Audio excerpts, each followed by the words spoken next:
9h30, l'heure du débat sur Direct Gestion, 9h30, 10h comme tous les matins. En plateau, un gérant, un directeur de la gestion, c'est Olivier Plaisant de Ecofi Investissement. Bonjour Olivier. Bonjour Fabrice. Alors, vous avez écouté l'édito, comme c'est la tradition, on va vous demander un petit commentaire sur le Japon. Je sais que ce n'est pas une zone sur laquelle vous investissez forcément, mais en tout cas, il y a un avis, c'est plus sur cet effet, ces mesures qui ont été lancées au Japon, un QE, et puis après, ils ont pâti effectivement de cette hausse de la TVA qui a sapé un petit peu la croissance l'an dernier, et on dit qu'ils se préparaient peut-être à un nouveau QE, un quantitative easing. Qu'est-ce que vous pensez de ces réformes et de cette croissance péniblement retrouvée au Japon?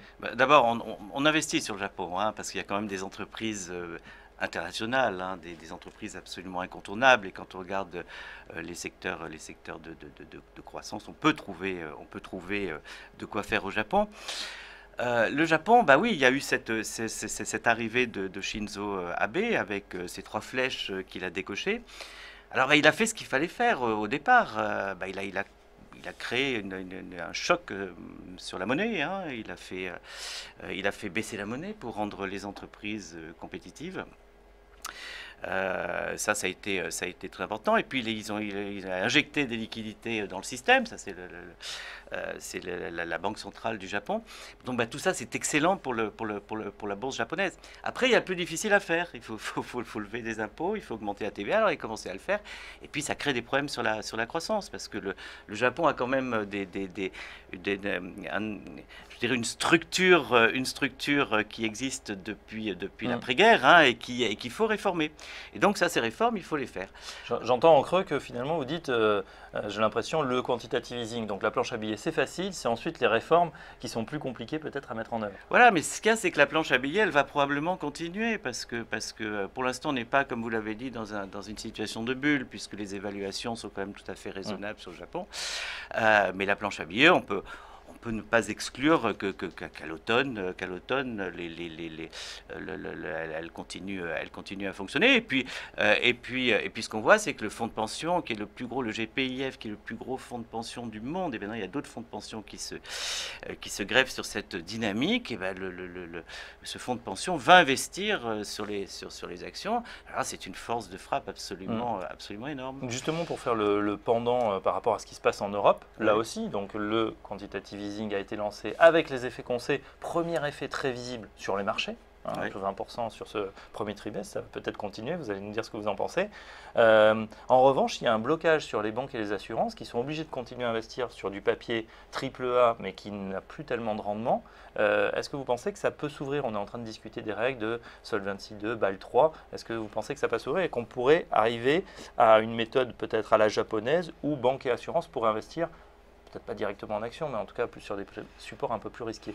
Oui, peut-être. Il faut qu'il y ait effectivement une action de ces institutions, mais pas que, aussi de tous les institutions de retraite et de prévoyance sur les actifs longs, hein, bien sûr que c'est très important. Enfin, ce qu'on pense, c'est que le marché peut continuer, notamment le marché européen, peut continuer à progresser, justement parce qu'il y a cet afflux de liquidités. Et puis, il y a des leviers sur les croissances de bénéfices qui sont importants, hein. De même qu'au Japon, l'euro a bien baissé par rapport au dollar. Il y a l'effet de l'énergie, et là c'est vrai que c'est similaire au Japon aussi. L'énergie, le coût de l'énergie sur les comptes des entreprises va. Et puis il y a l'effet de l'argent pas cher aussi. Les entreprises peuvent emprunter sur le marché. Alors les ménages peuvent se refinancer via leurs crédits immobiliers qui sont renégociés, pas forcément de nouveaux, mais en tout cas renégociés. Et puis effectivement sur les entreprises, ça commence aussi, on a l'impression, à se décoincer un peu. Et puis alors ce qu'on voit, c'est ça a commencé déjà l'an dernier, mais là ça devient de plus aussi assez robuste, hein, c'est les fusions-acquisitions qui commencent à se mettre en place. Donc il y a une vraie dynamique vertueuse qui fait que, en tout cas, le marché européen, même si en termes d'évaluation, il a monté, hein, on est à peu près à la norme, hein, on n'est pas en situation de bulle. Mais s'il y a un effet sur le dénominateur, sur la croissance des bénéfices, vous verrez que ça va continuer. Et puis il y a des investisseurs américains qui sont très sous-pondérés. Alors quand ils vont sur les marchés, comme le marché japonais ou les marchés européens, bah, c'est une véritable déferlante d'investissement. Hein. Je lisais, là j'avais une étude assez intéressante qui disait que la capitalisation boursière de l'Espagne, c'est la capitalisation d'Apple.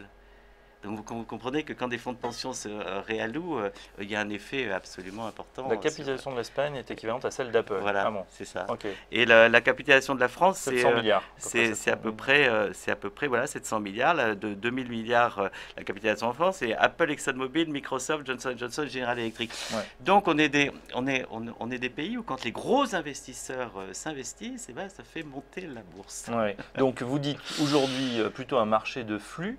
Que pensez-vous de la situation économique réelle? Ça va quand même vers un mieux? Vous avez vos indicateurs dans la recherche chez Ecofi Investissement, on est positif sur la poursuite du mouvement, ou on commence effectivement à être mesuré et prudent? On est positif sur la poursuite du mouvement, parce qu'au départ on a les flux, et puis il y a quand même cette situation exceptionnelle de compétitivité vu la baisse de l'euro par rapport au dollar, de coût de l'énergie et d'accès au financement pas cher. Et ça, c'est excellent pour les entreprises. Donc ces deux phénomènes conjugués font que nous, on est extrêmement positifs sur les marchés européens. Bien sûr, il peut y avoir des périodes de consolidation. Et ça, nous, on aime bien les périodes de consolidation parce que c'est le moment où on se repositionne mais il y en a sur plus des beaucoup, valeurs. en ce moment. Oui, mais c'est vrai, parce que c'était une déferlante de liquidité. Mais bien sûr que le jour où il y aura une normalisation des taux aux États-Unis, il y aura probablement quelques soubresauts sur le marché. Ce sera des occasions pour investir. De même qu'en Europe, on a quand même des échéances électorales qui font qu'on peut s'attendre à ce qu'il y ait une petite hausse de la volatilité. À ce moment-là, il y a l'Angleterre en mai. Vous allez avoir les législatives en Espagne, vous allez avoir des élections au Portugal. Donc là, évidemment, il peut y avoir des moments où le marché va peut-être un petit peu s'inquiéter. Pour nous, ce sont juste des périodes de consolidation qui permettront au marché de respirer et qui permettront aux investisseurs de se repositionner. Voilà. Un des risques que vous identifiez, c'est justement la normalisation des taux aux États-Unis avec un redressement. On sait que Mme Yellen prépare le marché, alors elle y va à pas compter, elle est ni patiente ni impatiente, on ne sait pas si c'est juin, si c'est septembre, si c'est octobre. On peut dire qu'ils klaxonnent depuis quelques mois, hein. On n'est pas, ils nous préviennent et ils font tout pour ne pas prendre le marché par surprise. On peut quand même envisager que le jour où ça se fera, il peut y avoir quand même une petite hausse de la volatilité, mais ça va se faire. On le sait, cette désynchronisation va se faire. D'un côté, on va voir une Europe qui, elle, est plutôt dans une logique d'abondance de liquidité, et puis des États-Unis qui vont un petit peu en retirer. Mais ils en retirent pourquoi? Ils en retirent parce que la croissance est là, parce qu'il n'y a pas d'inflation. Hein? En revanche, il y a un souci, est-ce que vous identifiez un souci sur les jobs? On le voit à l'écran, un chiffre un peu décevant il y a 2 semaines durant le week-end pascal, oui, où là on était en deçà des attentes. Oui, c'est vrai, les jobs étaient peut-être un petit peu en deçà des attentes, mais on pense quand même que c'est momentané et qu'il y a une dynamique de l'emploi qui est extrêmement robuste aux États-Unis. On le voit bien, les entreprises ont commencé à augmenter leurs salaires. Quand on voit des Walmart, quand on voit des McDonald's qui passent de 7 dollars à 10 dollars de l'heure, alors que les syndicats en demandent 15, quoi. On commence à augmenter les salaires. Donc on voit bien que la dynamique de l'emploi se traduit par des aspects qui vont avoir des conséquences sur la consommation des ménages et qui ont déjà des conséquences sur la consommation des ménages. On n'en est pas là en tout cas en Europe, enfin augmentation des salaires. Non, ça on n'en est pas là. Pas d'inflation ni d'inflation de deuxième tour. Mais bon, la consommation est correcte. Après, le problème de l'Europe, c'est l'investissement. Hein. Qui est à la peine un petit peu en ce moment également. Il faut que les entreprises investissent. Très bien. On revient à votre fonds et vos thématiques, hein, enjeux futurs. Alors justement, ça va faire le lien. On parlait tout à l'heure du Japon. Le Japon est confronté pratiquement à l'ensemble des thématiques du fonds. Vieillissement de la population, beaucoup de santé, l'énergie aussi, puisqu'il y a une donne énergétique fondamentale depuis Fukushima et l'arrêt du nucléaire. Parlez-nous donc en détail de Ecofi enjeux futurs. Ces trois piliers. Le premier, effectivement, c'est le vieillissement de la population. Alors, on a le vieillissement de la population, les phénomènes démographiques. Alors, phénomène démographique, c'est pas que le vieillissement de la population, c'est le vieillissement de la population dans les pays occidentaux et au Japon. Mais vous avez aussi l'émergence d'une population extrêmement jeune dans tous les pays du Sud. Donc, il y a aussi des enjeux d'éducation. Et quand on parle de la santé, on peut parler de l'oncologie et de l'Alzheimer, mais on peut parler aussi de la vaccination. Hein. Donc tout ça, c'est effectivement lié. Donc, trois thématiques plutôt défensives, la santé, vieillissement, éducation et testing et conformité. On le verra dans la deuxième partie, quels sont les choix justement du gérant, vos choix de gestion. Vous dites sur la santé, effectivement, évidemment, vieillissement de la population lié à la pyramide des âges, et vous identifiez plusieurs moteurs et thèmes d'investissement. Voilà. Alors, il y a effectivement tous les grands labos pharmaceutiques. Et là, on va spécifiquement sur les valeurs qui sont liées aux maladies précitées, enfin tout ce qui est oncologie, tout ce qui est Alzheimer, etc. Mais il y a aussi la problématique de prévoyance, d'assurance. Et là, on va sur des systèmes aux États-Unis notamment. Vous pouvez aller sur du Cigna, c'est une grosse proportion du portefeuille. C'est l'assurance sociale. Et puis, nous avons aussi toute la logique de distribution. Avec les grandes chaînes de pharmacie. Voilà. Donc ça c'est notre premier pôle, la santé, et on est aujourd'hui relativement bien investi sur la santé. C'est un de nos gros paris.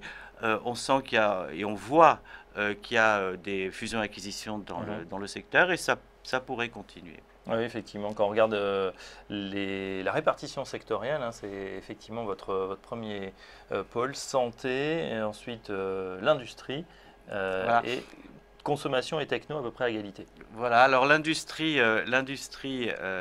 c'est un petit peu ce qu'on appelle un barbel, hein, parce qu'on a un défensif, on a quelque chose de plus offensif.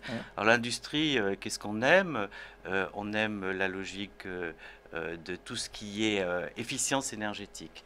Efficience énergétique, c'est tous les procédés savants pour optimiser la consommation d'énergie. En anglais, ça s'appelle le smart grid. Et là, il y a pas mal de sociétés qui s'occupent de ce type de choses. Alors on cite Ansaldo, Philips, Emerson, Schneider Electric. Schneider Electric, oui. Alors Ansaldo a été racheté il y a peu de temps par Hitachi. Alors ça faisait partie des... racheté. Finmeccanica a vendu sa participation à Hitachi. Alors ça, c'était une histoire, c'est un catalyseur qu'on jouait. Nous, on garde Ansaldo, d'abord parce qu'on aime bien le ferroviaire, et puis parce qu'on pense que Hitachi va être un actionnaire de référence et lui permettra d'être encore plus fort lors des appels d'offres internationaux. Voilà. On joue aussi tout ce qui est éducation et service à la personne. Alors les services à la personne, ça c'est plus défensif. Hein. Ça c'est tout ce qui est maison de retraite, les Corian Médica. Sabra, Bastide. Voilà. Alors, voilà, on n'est pas sur Bastide aujourd'hui, mais on est plutôt, notre position, c'est Corian Médica. Mais dans l'univers, effectivement, on a les Bastides, on a les Orpea. Et puis, ces services à la personne, pour les personnes âgées, en contrepoint, vous avez tout ce qui est lié à l'éducation. Alors, il y a des universités dans lesquelles on pourrait investir aux États-Unis. On ne le fait pas parce que on pense qu'il y a une croissance bénéficiaire qui n'est pas satisfaisante, mais on investit dans les maisons d'édition qui les Piercelleries d'Elsevier, qui peuvent être effectivement un moyen de jouer ce thème. Très bien, et puis il y en a d'autres, alors on va les aborder juste après la pause. Olivier Plaisant, je rappelle que vous êtes le directeur de la gestion chez Ecofi Investissement. On parle ce matin d'Ecofi, d'enjeux futurs, les thèmes porteurs pour demain, les 10, les 20, les 50 prochaines années. On en parle dans un instant, dans la suite du débat. À tout de suite.